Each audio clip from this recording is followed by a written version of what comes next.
अस्सलाम वालेकुम स्टूडेंट्स, उम्मीद है आप खैर खैरियत से होंगे बच्चों। बिस्मिल्लाह पढ़ लें, दुरूशी पढ़ लें, फिर आगाज़ करते हैं। बिस्मिल्लाहिर्रहमानिर्रहीम। अल्लाहुम्मा सल्ली अला मुहम्मदिन व अला आलि मुहम्मदिन कमा सल्लैता अला इब्राहीम व अला आलि इब्राहीम इन्नका हमीदुम मजीद। अल्लाहुम्मा बारिक अला मुहम्मदिन व अला आलि मुहम्मदिन कमा बारकता अला इब्राहीम व अला आलि इब्राहीम इन्नका हमीदुम मजीद। रब्बि इश्रह ली सदरी व यस्सिर ली अमरी वहलुल उक़दतम मिन लिसानी यफ़क़हू क़ौली। रब्बि ज़िदनी इल्मा, रब्बि यस्सिर व ला तुअस्सिर व तम्मिम बिल खैर। जी बच्चों, लें जनाब, ये माइक थोड़ा सा ऊपर कर लिया और एसी का फ्लो को हम ऊपर कर देते हैं थोड़ा सा। जज़ाकल्लाह बेटा। अच्छा बेटा जी, होमवर्क दिया था आपको कि ये 3rd नंबर क्वेश्चन है। इसका आपने जैसे भी सीखा हुआ है, जिस हद तक भी सीखा हुआ है, जिसने सीखा हुआ है, वो क्या बनाएगा? Cost card. जी बेटा, क्या किया आपने? बेटा आपने पढ़ा हुआ है इतना, आपका तो मुझे पता है, आपका तो मुझे पता है, और अगर आपने नहीं किया तो फिर तो आपके तो कान खींचे जाने चाहिए। हाँ, आपने पढ़ा ही नहीं हुआ? अच्छा, ठीक हो गया। चलें, मैंने क्वेश्चन के अंदर अमेंडमेंट करवा दी थी कि यहाँ पे 500 लिखा हुआ था, मैंने 50 करवा दिया था। ठीक है बच्चों, तो अब इसी क्वेश्चन को सामने रख के हमने क्वेश्चन परफॉर्म करना है। पहले मैं इस क्वेश्चन का आपको पीरियोडिक सिस्टम एवरेज कॉस्ट किस तरह से ली जाती है वो करवाऊंगा, फिर हम इसका कॉस्ट कार्ड बनाएंगे और परपेचुअल सिस्टम के अंडर किस तरीके से काम किया जाता है, आप किस तरीके से ज़्यादातर स्टूडेंट करते हैं और पेपर में किस तरीके से हमें परफॉर्म करना चाहिए है, दोनों चीज़ें हम देखेंगे इंशाल्लाह। ले जी, हमारा जो स्टॉक होता है हमें उसकी वैल्यूएशन करनी होती है। क्लोजिंग स्टॉक की हमें वैल्यूएशन करनी होती है। आपको बताया था पूरा साल चलते हैं हम कॉस्ट के ऊपर, और कॉस्ट दो तरीके से मैयर होती है। एक फाइफो मेथड होता है, एक एवरेज कॉस्ट मेथड होता है। सिस्टम चाहे जो मर्जी हो, सिस्टम आपका पीरियोडिक भी हो सकता है और परपेचुअल भी हो सकता है as per financial accounting IAS 2। लेकिन हमारी जो कॉस्ट काउंटिंग है इसमें ज़्यादातर हम क्या यूज़ कर रहे होते हैं? परपेचुअल सिस्टम यूज़ कर रहे होते हैं। लेकिन परपेचुअल सिस्टम समझने के लिए भी ज़्यादा पहले क्या करना होगा? हमें पीरियोडिक सिस्टम का तरीकाकार समझना होगा, और उसी तरीक़ेकार के ऊपर फाइफो तो उसी तरीक़ेकार के ऊपर हम परफॉर्म कर देते हैं। कल हमने इसका फर्स्ट इन फर्स्ट आउट के तहत मालूम किया था कि हमने क्लोजिंग स्टॉक मालूम कर लिया था, ओपनिंग स्टॉक प्लस परचेज ले लें या फिर होगी प्रोडक्शन। ये चीज़ हमारे पास आएगी, रिसीट होंगी इसके ज़रिए, और आउट होगी हमारे पास से या हम इशू कर रहे होंगे, परचेज के अगेंस्ट सेल होगी, और प्रोडक्शन के अगेंस्ट इशू हो सकता है।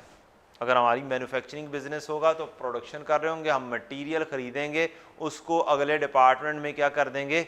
इशू कर देंगे, तो हमारे पास से चला जाएगा, तो ये फिर मटेरियल की कहानी हो जाएगी। इज इक्वल टू हमारे पास ये क्लोजिंग स्टॉक आ जाएगा। ओपनिंग स्टॉक था हमारा इस क्वेश्चन में 300 यूनिट्स, 300 यूनिट्स आ गए। इसमें प्रोडक्शन आई थी 400 और 400 यूनिट्स मीन्स 1200 यूनिट्स, और सेल हो गई थी हमारी 500 जमा 100 600 जमा 50 650। क्वेश्चन में जो मैंने बुक के अंदर लिखा हुआ था चैप्टर नंबर 17 क्वेश्चन नंबर 3, उसको मैंने क्या कर दिया? अमेंड कर दिया विद रिस्पेक्ट टू क्वांटिटी, और हमारे पास क्वांटिटी आ गई थी 850, क्लोजिंग 850। हमने कहा था फर्स्ट इन फर्स्ट आउट हो, जो सी चीज़ पहले गई वो जो सी चीज़ पहले आई वो जाएगी भी, तो एंड पर बची कौन सी होगी वो हमने देखना है। तो फाइफो के तहत चाहे आपका सिस्टम पीरियोडिक हो, चाहे सिस्टम परपेचुअल हो, आप एक ही तरीके के ऊपर क्या कर लेते हैं? काम परफॉर्म कर लेते हैं। आपकी क्वांटिटी इनटू रेट होता है। क्वांटिटी हमारे पास अब देखना है 850 में कितनी किस्म की क्वांटिटी मौजूद है, क्योंकि फर्स्ट एंड फर्स्ट आउट के अंदर डिफरेंट रेट्स लगेंगे। डिफरेंट रेट्स पर एक चीज पड़ी होगी। अब 850 में सबसे एंड पर जो सी चीज बाय होकर आई या प्रोड्यूस होकर आई है वो ये 25 जनवरी वाले 400 यूनिट्स हैं। तो हम यहां पर लिखेंगे 400 यूनिट्स, ये हैं 25 जनवरी वाले, और इनका रेट है हमारा 26 रुपए। हम एक तो ये ले लेंगे। 850 में से 400 पूरे हो गए, बाकी इससे पिछले देखेंगे कि 450 यूनिट्स आपको मजीद चाहिए। तो आप इससे पिछले लेवल पर गए, आपको ये 400 यूनिट्स फिर से इकट्ठे मिल गए। ये 20 जनवरी को खरीदे थे आपने, ये 20 जनवरी लिखा कि 20 जनवरी के हैं और ये 400 यूनिट्स हैं और ये 25 रुपए के ऊपर आए हुए हैं। इससे पीछे गए कि हमारे 850 में से 800 पूरे हो चुके, मजीद कौन से पड़े होंगे, इससे पुराने पड़े होंगे जो कि 50 यूनिट्स पड़े होंगे जो कि 10 जनवरी को आपने खरीदे थे। इसमें से 50 रेट कौन सा ले लेंगे, 23। तो आपका क्या आ जाएगा, क्लोजिंग स्टॉक आ जाएगा। बेटा ये मार्कर आउट हुआ है, मैं उतनी देर मीनवाइल ब्लू से कर लूँगा, लेकिन ब्लैक मार्कर चाहिए। चलो बेटा कैलकुलेटर, मिस्टर कैलकुलेटर जल्दी जल्दी कैलकुलेशन करें। 1150, 10,000, 10,400 और टोटल हो गया था हमारा 21,550। ये था हमारा first in first out method, जिसके ज़रिए हम क्या करते हैं, क्लोजिंग स्टॉक की वैल्यूएशन करते हैं और वैल्यूएशन में हम उसकी कॉस्ट ढूंढते हैं कि कॉस्ट क्या है। अब दूसरा मेथड है हमारा average cost method. Average cost method, average cost के अंदर क्या होता है, आपकी क्लोजिंग स्टॉक की वैल्यूएशन ऐसे ही होती है, quantity into rate. Average cost method जो कि मैं अब कर रहा हूं पीरियोडिक सिस्टम, इसके अंदर भी क्लोजिंग स्टॉक की क्वांटिटी होगी इनटू रेट होगा। अब क्लोजिंग स्टॉक की क्वांटिटी हमारे पास 850 आ चुकी हुई है, इसका एवरेज रेट हमने निकालना है और एवरेज कॉस्ट पर यूनिट, एक यूनिट की कॉस्ट क्या होगी ये आपको देखनी है। इसका आपको बताया था कल जाते जाते, फार्मूला सिर्फ डिस्कस हुआ था टाइम की वजह से। ओपनिंग स्टॉक की वैल्यू प्लस प्रोडक्शन या फिर परचेज की वैल्यू, रिसीट की वैल्यू, मैं जनरलाइज कर देता हूं, रिसीट की वैल्यू, ओपनिंग स्टॉक की क्वांटिटी प्लस रिसीट की क्वांटिटी, ये जनरलाइज हो गया। प्रोडक्शन ले लें या परचेज ले लें, वो यहां पर आ जाएगी। अब ओपनिंग स्टॉक की वैल्यू क्या होगी, क्या हमारा 300 यूनिट्स पड़े हुए थे, 22 से मल्टीप्लाई कर दूंगा तो क्या हो जाएगा, ओपनिंग स्टॉक की वैल्यू आ जाएगी। क्या आ जाएगी बेटा, ओपनिंग स्टॉक की वैल्यू 300 यूनिट्स इंटू 22 करूंगा तो मेरी क्या आ जाएगी, वैल्यू आ जाएगी। प्लस इसमें प्रोडक्शन करनी है या रिसीट करनी है। अब जो रिसीट आई है वो है 400 यूनिट्स 23 रुपए पे, 400 यूनिट्स 25 रुपए पे, 400 यूनिट्स 26 रुपए पे। इनकी कैलकुलेशन कर कर लिख लें तो भी ठीक है, इनको इसी तरीके से ही लेकर आते जाएं तो भी ठीक है। 400 यूनिट्स इंटू 23 प्लस 400 यूनिट्स ज़रब 25 प्लस 400 ज़रब 26, ये आपने ऊपर क्या कर ली है, उसकी वैल्यू ले ली है। एक ओपनिंग स्टॉक है और एक प्रोडक्शन है, उनकी क्या आ गई हैं, वैल्यूज आ गई हैं। डिवाइड करना है ओपनिंग स्टॉक की क्वांटिटी से। ओपनिंग स्टॉक की क्वांटिटी हमारे पास है 300, ये क्वांटिटी, प्लस प्रोडक्शन की क्वांटिटी एक 400, फिर 400 और फिर 400, ये प्रोडक्शन की क्वांटिटी आ गई। अब आपने कैलकुलेटर पर एज इट इज इसको लिखना है, जज़ाकल्लाह बेटा, और क्या करना है, एक अदद रेट निकाल लेना है। हम इंशाल्लाह कैलकुलेटर के ट्रिक्स भी सीखेंगे, क्लास में ही सीख लेंगे इंशाल्लाह, टेंशन नहीं लेने का। आप फ्रैक्शन इस्तेमाल करेंगे, ये वाला बटन है फ्रैक्शन का, और एज इट इज कैलकुलेटर के ऊपर क्या करेंगे, उसे पुट इन कर देंगे। 300 into 22 plus 400 into 23 plus 400 into 25 plus 400 into 26 divided by, division हम आसानी से कर सकते हैं, 300 जमा 1200, 1500 टोटल है, तो डिवाइड कर दें इसे 1500 से, क्योंकि वो वाला काम ऊपर तो मुश्किल था, और आपकी वैल्यू आ जाएगी, और वैल्यू आ गई 24.1333333। ठीक है बच्चों, यही वाली वैल्यू आ गई 24.13333 आ रही है। कुछ कैलकुलेटर्स में समटाइम्स आपका मोड कुछ ऐसा सिलेक्ट होता है कि जी पॉइंट्स के बाद आगे जो रेपिटेशन में होती है वो उसके ऊपर ये बार आ जाती है। ठीक हो गया, 24.133 आपका आंसर आ गया। ये हमारा क्या आ गया, एक average rate of all units available for sale. क्या होता है जी, all units available for sale, ये है average rate of all units available for sale या इशू। ये एक एवरेज रेट आ गया, इस एवरेज रेट को उठाना है हमने और 24.133 कर देना है, तो क्या हो जाएगा हमारा, एक क्लोजिंग स्टॉक की वैल्यू आ जाएगी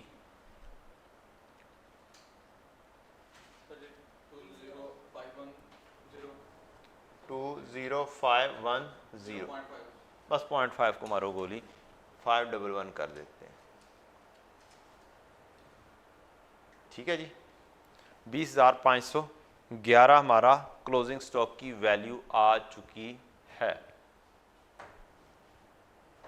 यहां तक कोई क्वेश्चन किसी स्टूडेंट का? कोई क्वेश्चन नहीं है, अच्छी बात है। अच्छा बच्चों, अब हमने बनाना है इसका कॉस्ट कार्ड। वो वाला कॉस्ट कार्ड पहले बनाएंगे जो मेजॉरिटी स्टूडेंट्स बनाते हैं, या जो उन्होंने सीखा हुआ है, या मेजॉरिटी लोगों को सिखाया जाता है, या बहुत सारी बुक्स में मौजूद होता है, इंक्लूडिंग माई बुक, वो वाला अवेलेबल है। क्योंकि अंडरस्टैंडिंग मैंने देनी है पूरी पाकिस्तान की आवाम को, और क्लास के अंदर हम क्या करेंगे, उसको पेपर पॉइंट ऑफ व्यू से किस तरीके से रिड्यूस करना है वो देख लेंगे। तो काम क्या करना है आपको, दोनों करने हैं, दोनों पता होने चाहिए। चलें जी, अब फिर हम थोड़ा सा काम करते हैं। हम यहां पर काम करेंगे, थोड़ा बहुत यहां पर भी आ जाएगा। डाटा हमारे पास अवेलेबल है, वो आपके पास बुक पे भी अवेलेबल है। ये या थोड़ी देर के लिए बंद हो सकता है, म्यूट है इसका रिमोट, उधर से ही होगा, चलें रहने दें। ये ले, डाटा हमारे पास जो था वो बुक में भी अवेलेबल है। हमारी ओपनिंग स्टॉक था बेटा 300 यूनिट ज़रब 22 पे। हमारी प्रोडक्शन थी 400, 400, 400, 23, 25 और 26 पर, और आपकी इशू या सेल थी 50 यूनिट्स, उसके बाद थे 400 यूनिट्स और 100 यूनिट्स, ऐसे ही है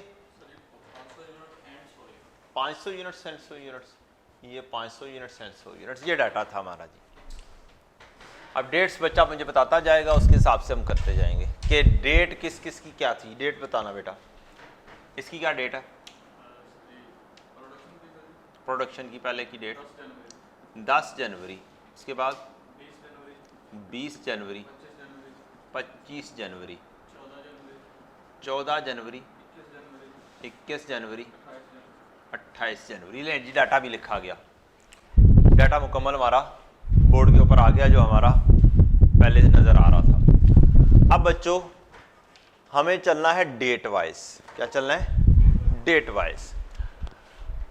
आपको जिन बच्चों ने पहले से पढ़ा हुआ है उनको सिखाया गया था कि आपने एक क्या लें राइट पेज के 2 हिस्से कर देने और फिर लेफ्ट पेज पे ऊपर आपने सेंटर से ऑफ करना है और फिर यहाँ पर एक अदद लगानी है लाइन और फिर हर हिस्से के 3-3 कॉलम बना देने। ये आपको बचपन में सिखाया गया था।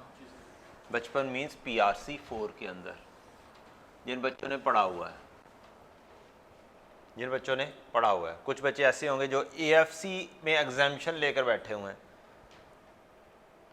एग्जामिशन लेकर आ गए, जिन्होंने इंट्रोडक्शन टू काउंटिंग किसी लिहाज से पढ़ी ही नहीं है, तो इसका मतलब है उन्होंने इन्वेंट्री पढ़ा ही नहीं हुआ, बिल्कुल भी उनको कुछ नहीं पता इन्वेंट्री से रिलेटेड।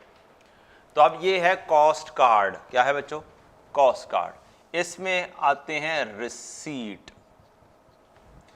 क्वांटिटी, पर यूनिट भी कह सकते हैं और रेट भी कह सकते हैं, और ये उसकी आ गई वैल्यू। रिसीट या फिर परचेज, जो सी भी सिचुएशन हो, ये कॉस्ट ऑफ सेल होगी या फिर इसकी इशू कॉस्ट होगी। जो सी चीज़ आपने बेची उनकी कॉस्ट या फिर इशू की कॉस्ट, और यहां पर आ रहा होगा बैलेंस। हर एक के अंदर क्वांटिटी, रेट। मैं यहां पर नॉर्मली बच्चों को कहता हूं कि अगर लिखना है तो कॉस्ट लिखो वैल्यू की बजाय, क्योंकि यहां पर बच्चे गलती कर लेते हैं। क्वांटिटी, रेट, वैल्यू, ये हमारे पास बच्चों आ गया सिनेरियो। और यहां पर हम इसकी डेट वगैरह लिख सकते हैं कि आपने कब ख़रीदा, कब इसकी ट्रांजैक्शन हुई।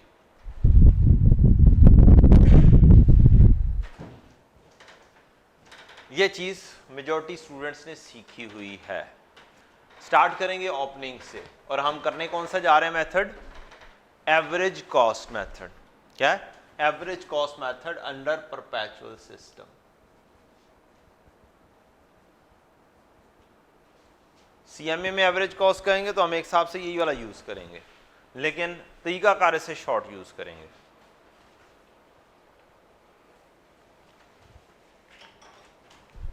अच्छा,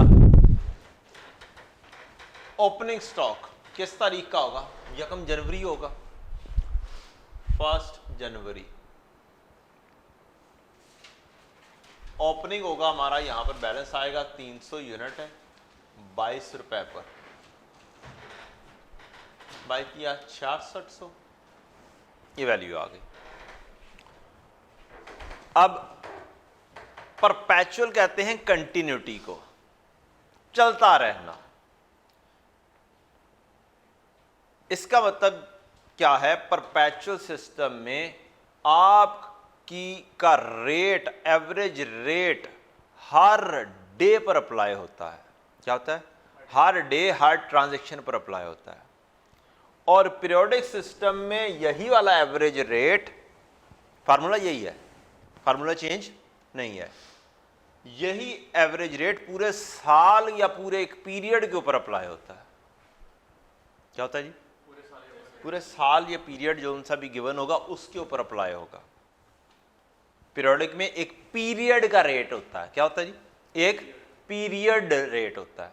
और परपेचुअल में हर ट्रांजैक्शन, हर डे के ऊपर इसने क्या होना है? अपडेट होना है। बस ये फर्क है, फार्मूला यही अप्लाई होना है। अब मैंने इसके बाद देखना है, ओपनिंग स्टॉक तो 1 जनवरी था, इसके बाद बाइंग हुई है या इशू हुई है पूरी डेट्स में, या प्रोडक्शन। तो 10 जनवरी हमारी पहली ट्रांजैक्शन है आउट ऑफ द ऑल। हमारी प्रोडक्शन हुई है 400 यूनिट्स की, या रिसीट आई है 400 यूनिट्स की। हम यहाँ पर लिख देते हैं 10 जनवरी और रसीट आई है आपकी 400 यूनिट की 23 रेट पर। क्या आंसर आया बेटा? 9,200। अब क्या करना है आपको? ये वाला फार्मूला अप्लाई करना है। क्या करना है? हर दिन के ऊपर ये वाला फार्मूला अप्लाई करना है। टॉप पर क्या चीज आ रही है? ओपनिंग स्टॉक की वैल्यू प्लस रिसीट की वैल्यू। तो ओपनिंग स्टॉक की वैल्यू कौन सी है? 6600, ये ओपनिंग स्टॉक की वैल्यू है। और रिसीट की वैल्यू कौन सी है? 9200, ये कौन सी है? रिसीट की वैल्यू। तो मुझे फार्मूला हर दिन हर ट्रांजैक्शन के बाद अप्लाई करना है। तो ओपनिंग स्टॉक की वैल्यू प्लस रिसीट की वैल्यू, इन दोनों को मैं क्या कर दूंगा? जमा कर दूंगा और यहां पर लिख लूंगा 6600 प्लस 9200 कर दूंगा, 15,800 वैल्यू हो जाएगी। बात क्लियर होगी बच्चों? अच्छा, दूसरा स्टेप क्या करना है? दूसरा स्टेप करना है आपको रिसीट की क्वांटिटी और ओपनिंग स्टॉक की क्वांटिटी को इकट्ठा करना है ताकि आप डिवाइड कर सकें, एक रेट निकाल सकें। 300 और 400 टोटल कितनी होगी? 700 हो गई। अब मेरे पास ओपनिंग स्टॉक प्लस रिसीट की वैल्यू यहां पर आ रही है, ओपनिंग स्टॉक प्लस रिसीट की क्वांटिटी यहां पर आ रही है, और ये वाला रेट फाइंड करने के लिए, ये वाला फार्मूला अप्लाई करने के लिए मैं क्या करूंगा? 15,800 तकसीम 700 करूंगा तो मेरा क्या आ जाएगा? एक रेट निकल कर आ जाएगा 22.5। 6 है 5 है? 57 है। लें जी 57, ये 58। रेट के अंदर अक्सर औकात क्या करना पड़ता है? जरा राउंडिंग ना ही की जाए, कम की जाए तो अच्छी बात होती है, क्योंकि ये एक बहुत नन्ही मुन्नी वैल्यू होती है। यहां पर राउंडिंग ऑफ करनी है। अच्छा, ये रेट निकालने का तरीका आ गया कि आपको क्या करना है? ओपनिंग स्टॉक की वैल्यू लेनी है प्लस रिसीट की वैल्यू लेनी है, डिवाइडेड करना है ओपनिंग स्टॉक की क्वांटिटी प्लस रिसीट की क्वांटिटी। वही वाला फार्मूला अप्लाई करना है, नथिंग एल्स, कोई चेंज नहीं है। एवरेज रेट उसी तरीके से ही आएगा। नेक्स्ट ट्रांजैक्शन 10 जनवरी के बाद क्या हुई है? 10 जनवरी के बाद आपकी ये सेल हो रही है 14 जनवरी को। अब 14 जनवरी को सेल के साथ एक रेट लिखा हुआ है, सेल प्राइस 31 रुपए। क्या लिखा हुआ है जी? यहां पर हेडिंग दी हुई है, सेल प्राइस 31 रुपीज। इसका इन्वेंट्री के अंदर कोई काम नहीं है, इसका इन्वेंट्री के अंदर कोई काम नहीं है। ये वर्कआउट होती है हमारी टोटल सेल की वैल्यू निकालने। आपने पढ़ा होगा इंट्रोडक्शन टू काउंटिंग के अंदर, sale less cost of sales, opening stock plus purchases minus closing stock. Cost of sales ऐसे वर्कआउट होती है और सेल ये है। तो ये सेल की वैल्यू मालूम करने के लिए इस्तेमाल होगा। और इन्वेंट्री हमेशा किस पर आती है? कॉस्ट पर आती है। उसके अंदर सेल की प्राइस का कोई लिंक नहीं है। यही रीज़न है कि जब मैं कॉस्ट कार्ड इस तरीके से बनवाता हूं तो मैं यहां पर कहता हूं बच्चों को क्या लिखना है? आपने कॉस्ट लिखना है। गलती से भी ये वाला रेट नहीं उठाना है, गलती से भी इधर से रेट नहीं उठाना। तो 50 यूनिट क्या हो रहे हैं? इशू हो रहे हैं, सेल हो रहे हैं। मैं यहां पर आऊंगा, लिखूंगा इशू 50 और 14 जनवरी दे दूंगा, और मैं कहूँगा अगर ये बिके हैं तो मैं यहाँ पे कॉस्ट ऑफ सेल्स लिख दूंगा, अगर ये इशू हुए हैं तो मैं यहाँ पर इशू लिख दूंगा। 50 यूनिट्स। अब इनके ऊपर जोन सा रेट अवेलेबल है वो अप्लाई कर देंगे, 22.57। जोन सा रेट अवेलेबल है इससे पहला वो अप्लाई कर देंगे। 1128 बस 0.5 यहाँ पे छोड़ दें। मैंने कहा था वैल्यू के अंदर क्या कर दें, राउंड ऑफ कर दें। 1129 कर दिया मैंने। अब 700 में से 50 यूनिट्स चले गए हैं, इशू हो गए हैं, कितने बच गए हैं, 650।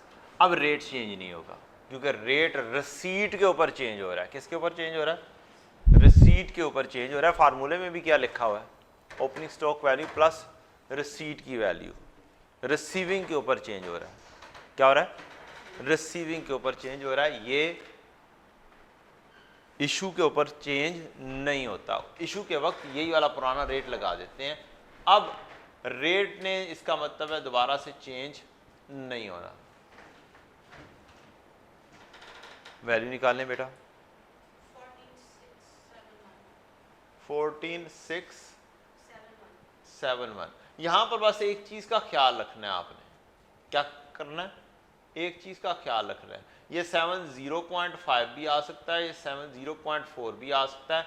आपने ये देखना है कि 15,800 में से 1129 निकाल दें तो क्या चीज आ जाती है, इसमें से ये निकाल दें तो ये वाली वैल्यू बन जाएगी, और उसको इससे डिवाइड करेंगे तो यही वाला सेम रेट आना चाहिए। राउंडिंग ऑफ का फ़र्क की खैर है, राउंडिंग ऑफ के फ़र्क की खैर है, बस इस चीज़ का थोड़ा सा ख्याल रख लीजिएगा। 14 जनवरी हमारी हो गई। उसके बाद 14 जनवरी के बाद 21 जनवरी, 20 जनवरी, पहले क्या चीज़ आ रही है, 20 जनवरी आ रही है। फिर आप क्या पिक करेंगे, नेक्स्ट स्टेप आपका होगा कि अब आप 20 जनवरी पिक कर लें, थर्ड नंबर, पहले नंबर पे, दूसरे नंबर पे, ये तीसरे नंबर पर आ गया। ये थर्ड ट्रांजेक्शन। क्या दोबारा से रिसीट हुई है? अगर रिसीट हुई है तो फिर क्या करेंगे,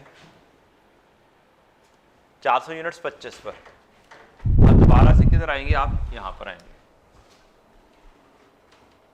20 जनवरी रिसीट हुई है, 400 यूनिट है, 25 रुपये पर 10,000 हमारा क्या हो गया, टोटल हो गया। अब वंस अगेन इस क्वांटिटी में क्या कर दें ऐड, क्वांटिटी 1050, 10,671 में 10,000 ऐड कर दिए, 24,671, 24,671 तकसीम 1050,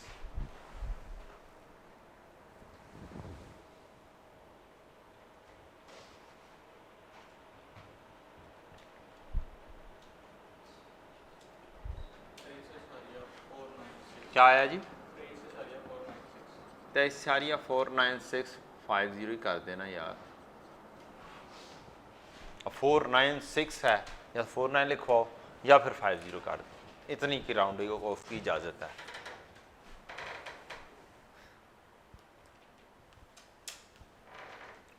डन हो गया बच्चों। अच्छा 20 जनवरी भी हो गई। नेक्स्ट क्या है, 21 जनवरी, ये चौथे नंबर पर आ गई। 21 जनवरी 500 यूनिट्स जा रहे हैं। अब 500 यूनिट्स की भी सेल प्राइस लिखी होगी, 30 रुपये, 31 रुपये, 32 रुपये, 33 रुपये के ऊपर ये सेल हो रहे हैं, और ये वाली वैल्यू हमारे किसी काम की नहीं है। Ignore them unless and until कि आपको ट्रेडिंग अकाउंट, इसको बोलते हैं ट्रेडिंग अकाउंट, इतने से सेल में से कॉस्ट ऑफ सेल्स निकालनी हो, ट्रेडिंग अकाउंट का क्या दिया है या आपको प्रॉफिट निकालने का क्या दिया है, तब ये कहीं पे जाके यूज़ होगी, अदरवाइज इसने यूज़ ही नहीं होना, otherwise it would be a dodge for you. अब क्या करना है जी, अब सेल करनी है 21 जनवरी को। 21 जनवरी कॉस्ट ऑफ सेल्स कितने यूनिट्स, 500। रेट कौन सा लगा लूँगा, ये वाला, इससे पिछला 23,50, वेरी प्रीवियस रेट 11,750। 1,050 में से 500 गए, बाकी बच गए 600, 550 बच गए। रेट मेरा यही वाला लूँगा 23,50, लेकिन क्या करूँगा, इसमें से ये चीज़ माइनस करके लिखूँगा, ताकि हमारा जो वर्किंग है वो खराब ना हो। 24,671 माइनस 11,750 12,926 होगा बेटा। 1 रुपए का फर्क क्यों डाल रहा है? वो अगर मल्टीप्लाई करेंगे तो 25 आ रहा होगा, इसमें से ये माइनस कर देंगे तो 26 आएगा।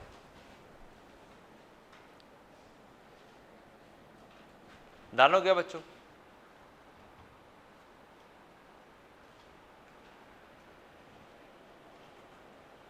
ठीक है क्यों बेटा? कितना आ रहा है? 21 आ रहा है तो 21 होगा। वो बच्चा बता रहा है ना मुझे। इतने राउंडिंग ऑफ का वो जो मसला हुआ था ना 23,496 वो रिजॉल्व हो रहा है यहाँ पर। और जो ही नेक्स्ट परचेज होंगी वो पुराना रेट और पुराना सब कुछ क्या हो जाएगा? खत्म हो जाएगा। उसकी राउंडिंग ऑफ को जो एडजस्ट किया 3-4 रुपए की जो फर्क आ रहा है वो यहाँ पर हम इसमें से ये माइनस करके एडजस्ट किए जा रहे हैं। नेक्स्ट क्या जी? 21 जनवरी भी होगी। 25 पहले 28 बाद में 25 जनवरी 400 रसीट हुई है 26 रुपए। 25 जनवरी 400 यूनिट्स आए हैं 26 रुपए पे। 10,400 थे। 10,400 जमा 12,921 और 550 जमा 400 ये हो गया 950। 23,321 तकसीम करेंगे तो एक नया रेट आ जाएगा।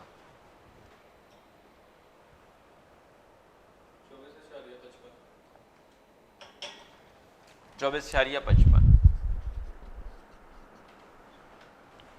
अब पिछला रेट क्या हुआ? जो 3-4 रुपए का फर्क था वो भी क्या हो गया? खुद ब खुद खत्म हो गया। डालें बच्चों? मुश्किल तो नहीं है, आसान है ना काम। नेक्स्ट हमारा क्या चीज आती है? 25 भी होगी, ये 5वें नंबर पर ट्रांजेक्शन, ये 6ठे नंबर पर। 28 जनवरी पर इशू हो रहा है, सेल हो रहा है 100 यूनिट्स। 28 जनवरी यूनिट ज़्यादा ठीक है। 28 जनवरी को कॉस्ट ऑफ सेल्स या इशू हो रही है और कितने यूनिट्स हैं? 100 यूनिट्स हैं। 24,55 रेट है तो ये आ गया 2455। 950 में से 100 यूनिट्स गए, बाकी बच गए 850 यूनिट्स। रेट हमारा 24,55 ही रहेगा। 20,866 ये हमारी वैल्यू आ जाएगी। Any question? कोई क्यूरी, कोई मुश्किल, कोई चीज़ मुश्किल लगी हो इस चीज़ में? टाइम हमारा कितना खासा ज़ाया हुआ। मार्क्स होंगे इसके वही 5, 7, 8 मार्क्स। और इतना खाम खामे क्या किया, टाइम लगाया हमने। इतने बड़े बड़े 2-2 पेजेस के ऊपर काम करने की कोशिश की, या अगर एक पेज पे करने की कोशिश की तो फिर हमने वो चुन्ना मुन्ना सा काम करके लिखा। ऐसे ही है। चले तो ये आपने सारा काम किया, ये डाटा रहा हमारा। और पीरियोडिक सिस्टम था तो वैल्यू आई थी 20,511। तब हमने क्वांटिटी मालूम की थी इस तरीके से। ये 850 हमारा इस 850 से क्या हो रहा है? मैच हो रहा है। ये मैच नहीं होगा, ये मैच नहीं होगा। ठीक है जी। अब बात करते हैं इसके अंदर कुछ एंट्रीज की। ओपनिंग स्टॉक की कोई एंट्री नहीं होती। परपेचुअल सिस्टम में मटेरियल आप खरीद रहे हैं, क्या कर रहे हैं? मटेरियल आप खरीद रहे हैं और मटेरियल आप इशू कर रहे हैं। मटेरियल, रॉ मटेरियल का खरीदना मेजरली आपकी इस चैप्टर में ज़्यादा क्या है? रॉ मटेरियल का खरीदना। बाकी एंट्री सारी किधर किधर घूमती हैं वो हमने इंशाल्लाह डिस्कस करनी है एक आधे दिन में। बीडी की कोई एंट्री नहीं होती, बीडी की कोई एंट्री नहीं होती। आपकी रिसीट आएगी मटेरियल अकाउंट डेबिट और payable credit. Material account debit, cash credit, payable credit. अगर खरीदा हुआ मटेरियल हम वापस दे दें, क्या कर दें? वापस दे दें, तो फिर क्या होगा? फिर उसको पैसे नहीं देने या उसको कैश वापस करना, वो कैश वापस रिसीव करना है, या पेएबल डेबिट हो जाएगा, क्या हो जाएगा? पेएबल डेबिट हो जाएगा या कैश डेबिट हो जाएगा, और मटेरियल अब आपका इशू होके ये वापस चला गया, सप्लायर को वापस चला गया। पेएबल या क्रेडिटर डेबिट, और मटेरियल अकाउंट क्रेडिट। इसके रॉ मटेरियल की बजाय मटेरियल अकाउंट या मटेरियल कंट्रोल अकाउंट भी लिखा जाता है, मटेरियल कंट्रोल अकाउंट। जी ये परचेज रिटर्न की एंट्री है, ये परचेज की एंट्री हो गई, पढ़नी है, बोलनी है। ये है परचेज रिटर्न की एंट्री। अब मैं यहीं पर क्वेश्चन के अंदर ही क्या करने लगा हूं? अज्यूम करने लगा हूं हमने क्या किया है? परचेज रिटर्न की है। क्या किया है? परचेज रिटर्न किया। अब मेरे पास क्वांटिटी पड़ी हुई है इस वक्त, ये वाली भी और कुछ ये वाली भी, ऐसे ही है ना, तीनों क्वांटिटीज मेरे पास पड़ी हैं। मैं अज्यूम करने लगा हूं कि ये वाली इसमें से 150 यूनिट्स मेरे क्या हुए हैं? वापस हुए। किस में से? इसमें से 150 यूनिट्स मेरे वापस हुए। तो मैं क्या करूंगा? यहां पर आऊंगा इस कॉलम के हिसाब से, इस के हिसाब से मैं कहूंगा परचेज रिटर्न से ये 29 जनवरी को हो गई।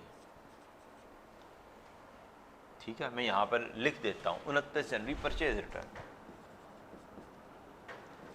परचेज रिटर्न 150 आउट ऑफ 20 जनवरी परचेज, आउट ऑफ 20 जनवरी की परचेजेस। अब इसको यहां पर डील कैसे करना है? 150 यूनिट्स मैंने अब यहां पर लिखने हैं और उसे लगा देनी है ब्रैकेट। क्या कर देनी है? ब्रैकेट लगा देनी है। और जोन सा रेट मेरा परचेजेस का था ना, सेम रेट उठा के लगा देना है। कौन सी वाली परचेजेस थी मेरी? 20 जनवरी की। किस रेट पर थी? 25 जनवरी पर। मैं क्या कर दूंगा? सेम वही वाला रेट अप्लाई कर दूंगा। डन। वैल्यू क्या आ जाएगी? क्या आ गई? 3750। अब भले ये चीज जा रही है, भले ये इशू हो के ये वापस सप्लायर को जा रहे हैं, लेकिन ये असल में परचेजेस को चेंज करना है और ये आपके रेट को इम्पैक्ट करेगा।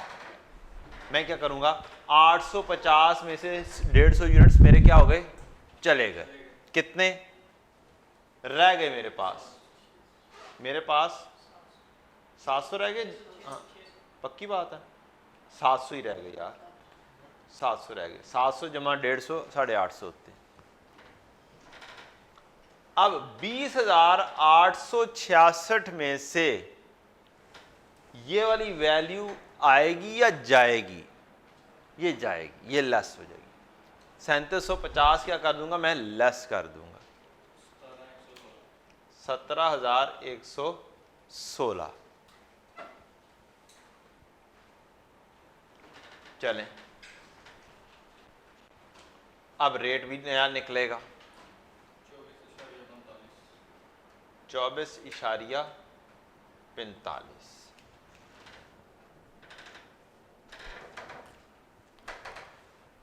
अब अगली चीज, क्या ऐसा भी पॉसिबल है जो सी चीज मैंने सेल कर दी हो या मैंने अगले डिपार्टमेंट में इशू कर दी हो, वो भी वापस आ सकती हो?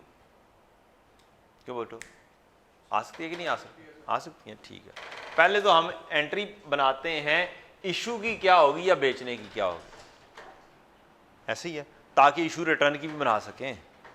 इशू की एंट्री होगी या बेचने की एंट्री। इशू की एंट्री होगी तो वो मटेरियल में इशू आएगा, किस में आएगा, मटेरियल में। अगर बेचने की होगी तो फिर यही पैरेलल आपका अकाउंट बन रहा होगा, लेकिन वो बन रहा होगा एक फिनिश गुड के हिसाब से। किसके हिसाब से, फिनिश गुड के हिसाब से। और ये ट्रेडिंग बिजनेस के हिसाब से बनेगा, ट्रेडिंग बिजनेस, कि आपने खरीदा और बेच रहे हैं।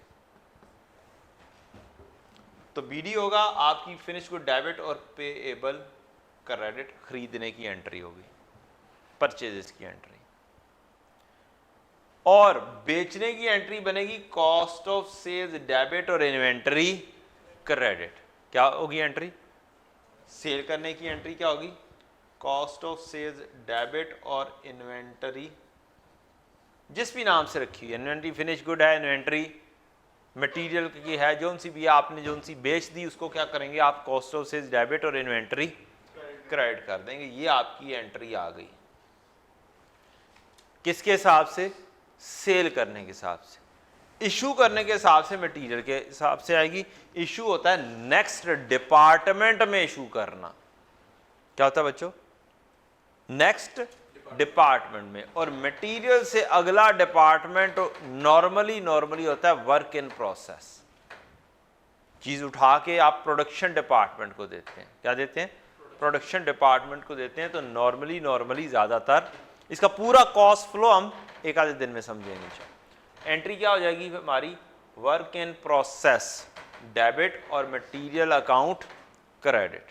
ये आपका ऐसा मटेरियल होगा जो डायरेक्टली इन्वॉल्व है उसकी प्रोडक्शन में। डायरेक्टली इन्वॉल्वमेंट से मुराद है कि मैंने ये एक डेस्क बना ली, इसके अंदर जो मेजर मटेरियल है वो कौन सा है, लकड़ी, लकड़ी है या चिप बोर्ड है। तो ये क्या है, इसका डायरेक्ट मटेरियल। ये क्या है, इसका डायरेक्ट मटेरियल जो मैं इसको एलोकेट कर सकता हूं, जिसको मैं आइडेंटिफाई कर सकता हूं, जिसकी कॉस्ट इसके हिसाब से। एक और मटेरियल भी होगा जो मैं डायरेक्टली इसके हिसाब से आइडेंटिफाई नहीं कर सकता। मसलन इसमें यूज होने वाली एक मशीनरी है और उस मशीनरी में लगने वाली ग्रीस है। इसमें यूज होने वाली एक मशीनरी है और उस मशीनरी में यूज होने वाला एक ग्रीस है जो मैंने खरीदा हुआ है और वो भी एक मटेरियल ही है, ठीक। या इसके अंदर यूज होती है, क्या नाम था, गिल्लू, जिसकी वैल्यू बहुत माइनर सी होती है और वो भी एग्जैक्टली कोई बंदा ज्यादा लगा देता है, कोई बंदा कम लगा देता है। तो वो इसके ऊपर एग्जैक्टली आइडेंटिफाई अगर नहीं हो सकती तो उसको बोलेंगे इनडायरेक्ट मटेरियल। क्या बोलेंगे बच्चों, इनडायरेक्ट मटेरियल। ऐसा मटेरियल जो डायरेक्टली आइडेंटिफिएबल है with respect to a product, वो क्या होगा, डायरेक्ट मटेरियल। और ऐसा मटेरियल जो directly identifiable with this product नहीं है, वो क्या होगा, इनडायरेक्ट मटेरियल। इनडायरेक्ट मटेरियल की एंट्री बाद में सीखेंगे। इनडायरेक्ट मटेरियल की एंट्री हम बाद में देखेंगे, अभी डायरेक्ट का काम सीखते हैं। तो डायरेक्ट मटेरियल कहां पर जाएगा, वर्क इन प्रोसेस को जाएगा। किसको जाएगा, डायरेक्ट मटेरियल किसको जाएगा, वर्क इन प्रोसेस। एंट्री क्या हो जाएगी, WIP debit, material account credit. Entry पढ़ना तो आती है ना सबको,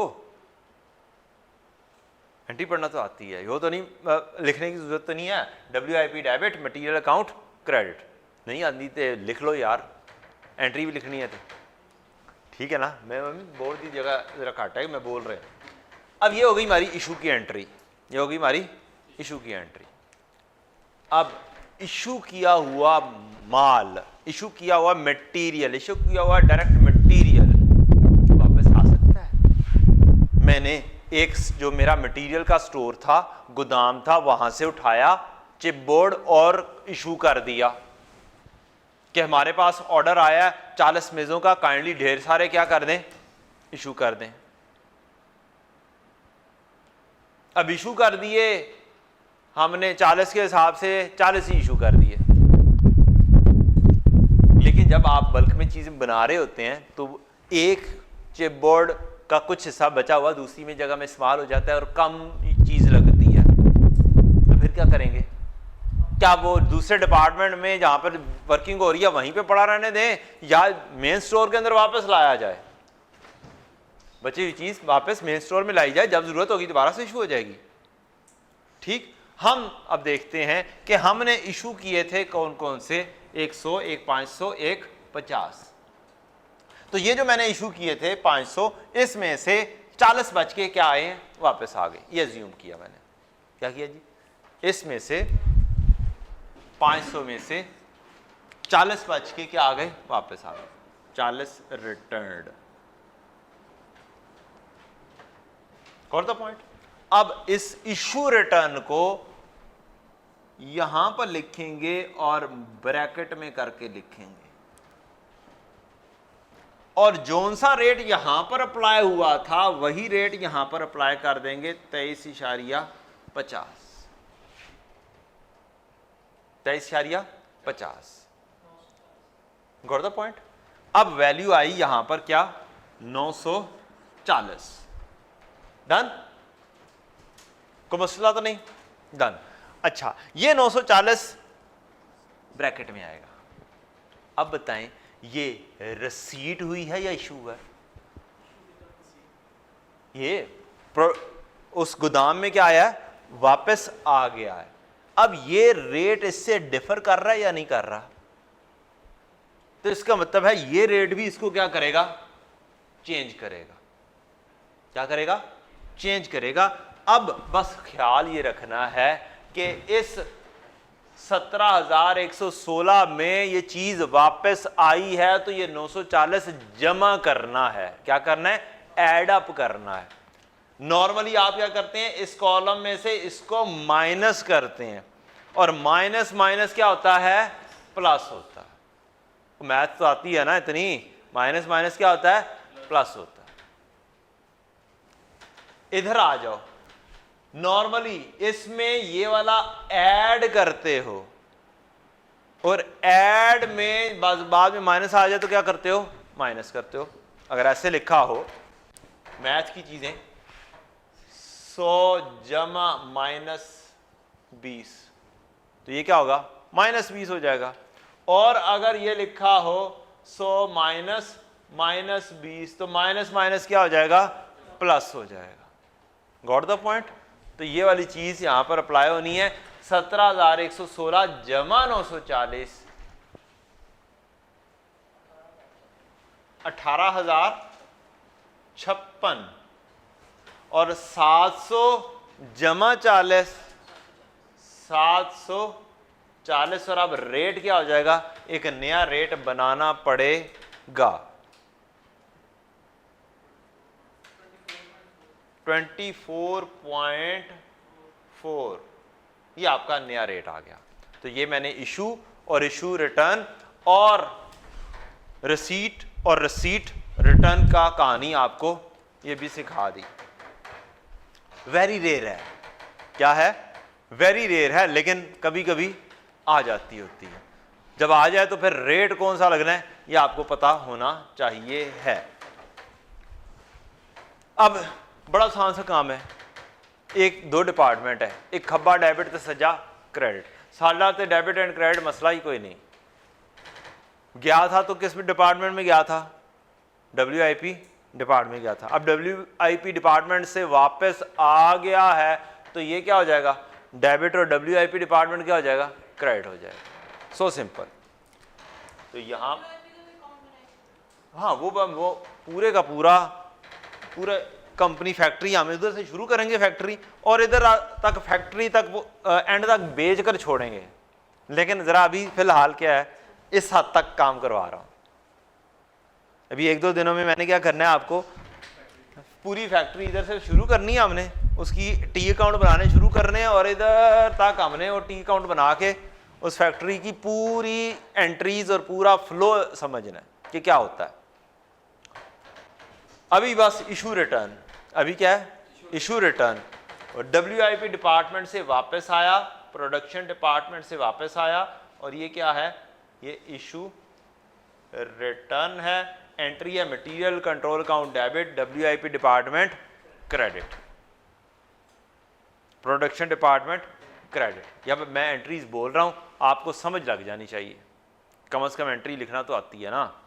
मटेरियल डेबिट, WIP क्रेडिट। ले जनाब, ये कहानी हो गई मुकम्मल।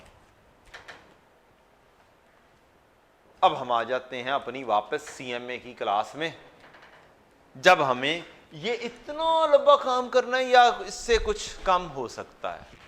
क्यों बेटा, दिमाग घूम रहा है ना कि इतना लंबा काम आ जाएगा तो क्या होगा। ये बोर्ड बेटा जी मेरा ख्याल है यहाँ पर पूरा नज़र नहीं आएगा, अगर मैं साइड पे कर दूंगा तो ज़्यादा अच्छा नज़र आएगा। ऐसे ही है, ये यहाँ पर मैं ज़रा कर लूँ, इसका पैरेलल बना दूँ जी, टेंशन तो नहीं ना, ताकि हमारा कम से कम पता तो चले हम CMA पढ़ रहे हैं, उधर से शुरू होकर उधर तक बोर्ड तो भरा जाए ना। लें जी, चलें अभी लिखा रहने देने हैं। हो दोस्तों, अब बच्चों क्या परपेचुअल सिस्टम थोड़ा सा स्मार्ट वे आउट में भी काम कर सकता है? बिल्कुल कर सकता है। हमने बस एक फार्मूला अप्लाई करना होता है, ओपनिंग प्लस रिसीट का, एनीथिंग एल्स। तो हम क्या करेंगे, पेपर पर्सपेक्टिव में और काम करते हुए अपना काम ज़रा सा स्मार्टली किया करेंगे। जिन्होंने पहले से सीख लिया हुआ है वो भी ठीक है, जिन्होंने यानी कि जो सीखे सिखाए आए हैं वो लंबा काम करते हैं, और हमें करना है पेपर पर्सपेक्टिव में बस 3 कॉलम बनाने हैं। क्या करने, हम क्या करेंगे, सिर्फ 3 कॉलम बनाएंगे, एक क्वांटिटी का, एक रेट का और एक वैल्यू का या कॉस्ट का। ठीक है जी, और यहां पर हम लिख देंगे रुपीज। यहां से हम शुरू करेंगे कि ये है, मैं इधर आ जाना, 1 जनवरी मेरे यूनिट्स थे 300, रेट था मेरा 22 और वैल्यू थी मेरी 66। डन। इसके बाद क्या हुआ, मेरे पास 10 जनवरी को रिसीट आई, कितने यूनिट्स, 400, रेट था 23। मैं क्या कहूंगा, यहां पर मेरे पास 400 आए हैं, किस पर, 23 पर। मेरी ये क्या हुई है, रिसीट हुई है, कब, 10 जनवरी को। क्या वैल्यू मालूम हो सकती है, 9200। ठीक है जी, ये आपकी आ गई 9200। क्या इसके बाद मैं एक अदद लाइन लगा सकता हूं? अगर मैं लाइन लगा दूं तो ये क्या चीज़ आ गई, क्या मेरे पास ओपनिंग है, क्या ये मेरे पास रिसीट है, इन दोनों को टोटल कर दूं तो क्या हो जाएगा मेरा 700। इन दोनों को टोटल कर दूंगा तो वो जो आपने यहाँ पे 15,800 लिखा था, क्या 15,800 हो जाएगा ये, और फिर 15,800 तकसीम 700 का मेरा नया रेट 22,57 आ जाएगा। चेक कर लें, 22.57। हमारा फार्मूला अप्लाई हो रहा है ओपनिंग प्लस रसीट का, ओपनिंग प्लस रसीट का, ये टोटल हो गया। ओपनिंग क्वांटिटी प्लस रिसीट की क्वांटिटी, ये टोटल हो गया। इन दोनों का डिवीजन होगा तो क्या आ गया, 22,57 अप्लाई हो गया। अगली डेट क्या है, 10 जनवरी के बाद 14 जनवरी। बिक रहा है कितने यूनिट्स, 50। मेरे क्या होंगे, अब जा रहे हैं, अब क्या है, जा रहे हैं, आउट हो रहे हैं। तो जो आउट है वो मैं क्या ब्रैकेट में नहीं लिख सकता कि ये आउट हो गए। ये क्या हो गए, इशू या कॉस्ट ऑफ सेल, जो सा भी चीज आ रही हो। बेच रहे हैं तो कॉस्ट ऑफ सेल्स, अगर मटेरियल से अगले डिपार्टमेंट में जा रहा है तो इशू। यहां पर हम इशू लिख देंगे या फिर कॉस्ट ऑफ सेल लिख देंगे, और ये है 14 जनवरी। रेट कौन सा लगना है, इशू में रेट कौन सा लगता है, जो पिछला होता है। क्या रेट लगता है, जो पिछला होता है। तो पिछला रेट क्या है, 22,57। यहां से भी ये माइनस कर दो, क्या है 1129, 1129। क्या मेरा वही वाला काम आ गया 650, 22/57, और इसमें से ये लेस कर दो जो मैंने यहां पर करवाया था, इसमें से ये लेस कर दो तो क्या आ गया 14,671।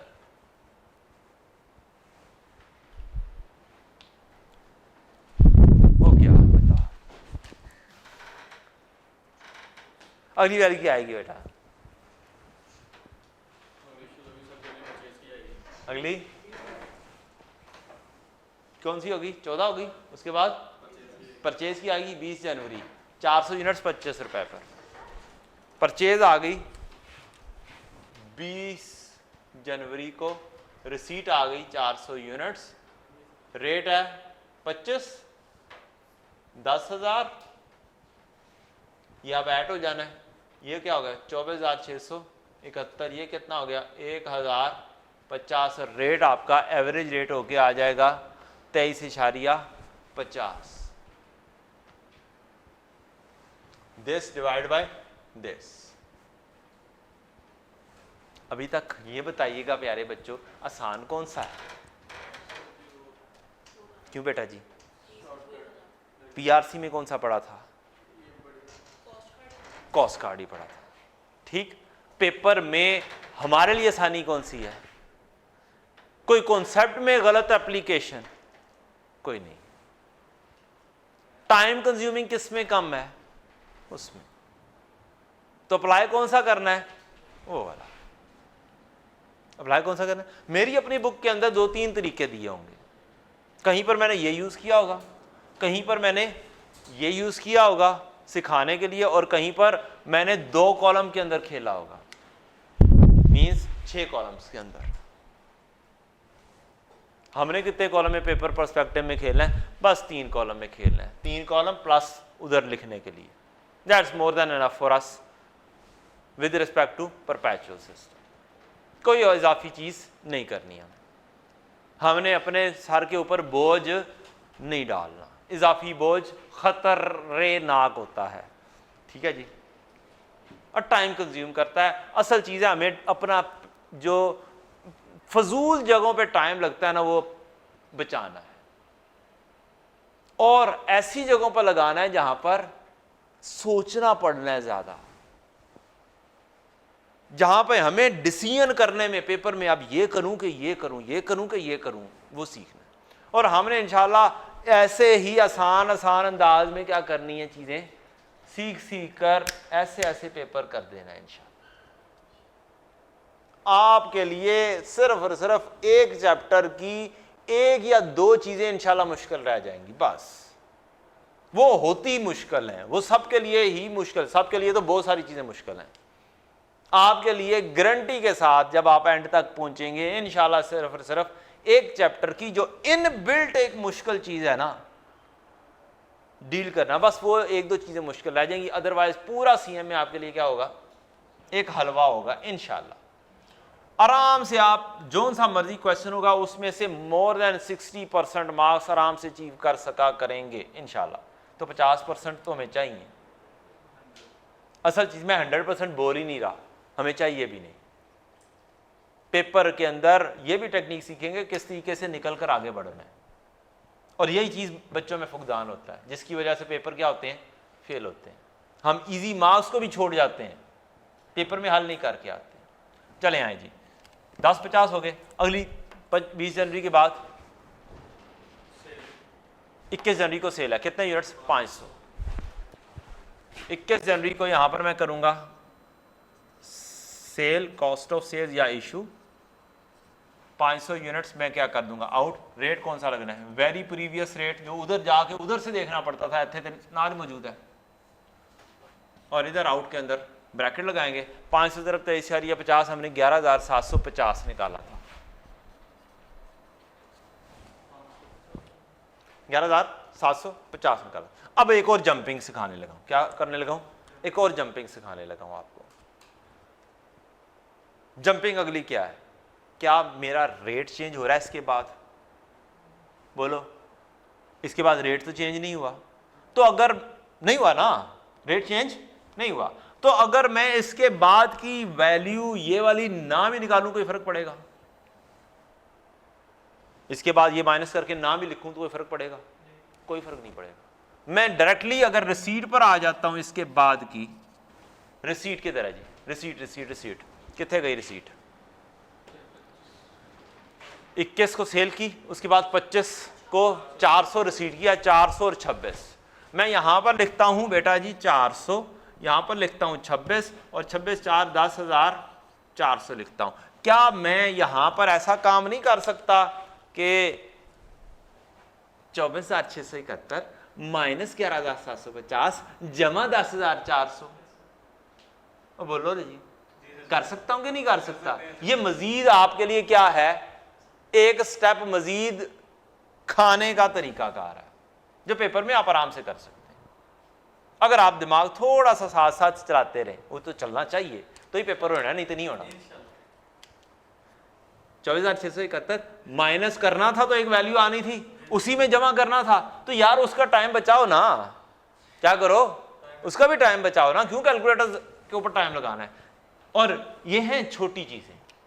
अभी हमने क्या करना है, ये है आसान चीजें, अभी हमने मुश्किल को भी आसान करना है इंशाल्लाह। जैसे हम उसको मुश्किल को क्या किया, हमने थोड़ा सा आसान किया, तो उससे में मजीद आसान नहीं, पेपर में ये जंपिंग आनी चाहिए, रट्टे के ऊपर नहीं चलना हमने। सिर्फ इसमें से ये लेस करना था और एक वैल्यू लिखनी थी, फिर उसमें ये ऐड करनी थी, तो खा जाओ ना वो स्टेप। खा गए, इसमें से ये लेस किया और ये ऐड कर दिया, तो ये अब टोटल करके नया रेट निकाल दो बस। टोटल करो ना शहजादे हो, दसो तो सही की आया 10,400 के बाद आपकी ये वाली वैल्यू निकलनी चाहिए 23,321। चेक कर लो। और 1050 में से ये 950 निकलना चाहिए और नया रेट 24.55 आना चाहिए है। चेक करें जरा, हो रहा है या नहीं हो रहा? टाइम होने लगा है लगता है। कितना टाइम है? 3 मिनट है। वो बड़े बहुत।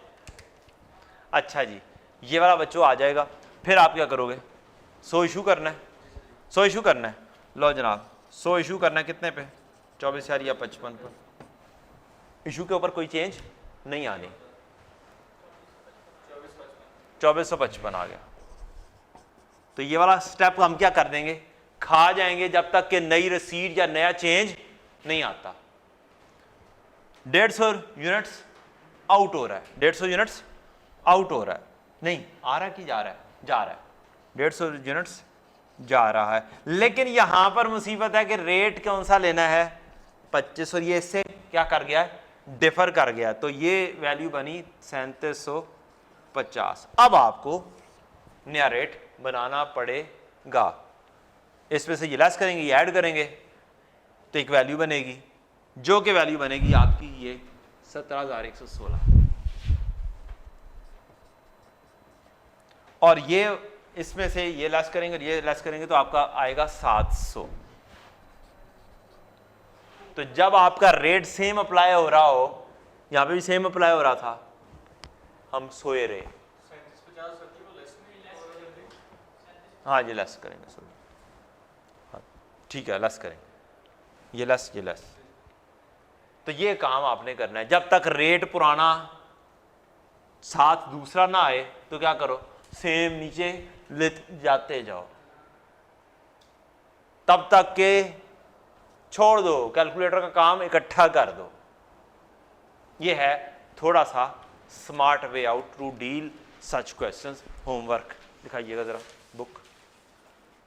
इन्वेंट्री का चैप्टर, इन्वेंट्री के चैप्टर में कॉस्ट का जितनी जगहों पर हैं वो सारे करने हैं। क्या करने हैं? सारे करने हैं। एग्जाम्पल नंबर है page number, inventory valuation, example number है 5, एग्जाम्पल नंबर 5, 6, 7, पेज नंबर 1-6 पर। फिर आ जाए पास पेपर पर। पास पेपर में कॉस्ट कार्ड आपका आ रहा है 5, 6, 7, एग्जाम्पल नंबर 5, 6, 7। एक ही डाटा होगा, 5, 6 और 7 का डाटा एक ही 5 में ही मौजूद है। और फिर आपका आता है 1-13 पर R 1.1 का यही वाला क्वेश्चन है जो हमने किया है अभी। क्या किया है? 1.1 पेज 1-13 पर है। मैंने बस क्या किया दिया है, उसके अंदर 50 की चेंज कर दी है। ये पास पेपर का असल में डाटा था। उसके बाद आप आएँ और करें क्वेश्चन नंबर 2 भी करें, 1.2 R 1.2 ये भी करेंगे। उसके बाद आप 1.7 कर नहीं, 1.7 में NRV है, NRV जिसमें ना हो, NRV जिसमें ना हो, और वो कोई नहीं ऐसा है जिसमें NRV ना हो। परचेज ठीक है। नेक्स्ट है 1.20 को आखिरी एडजस्टमेंट से पहले तक करना है, NRV की एप्लीकेशन से पहले तक। 1.20 पेज नंबर 1-19 ये आपका होमवर्क है बेटा जी। ये नोट करके जो है ना होमवर्क ये लिखते चले जाना है, आपने समरी बनाते रहना है। ठीक है प्यारे बेटे, सॉरी इस बच्चे का। थैंक यू बच्चों, घर में बैठ के सही तरह से काम करना है। अस्सलाम वालेकुम रहमतुल्लाहि व बरकातुहू।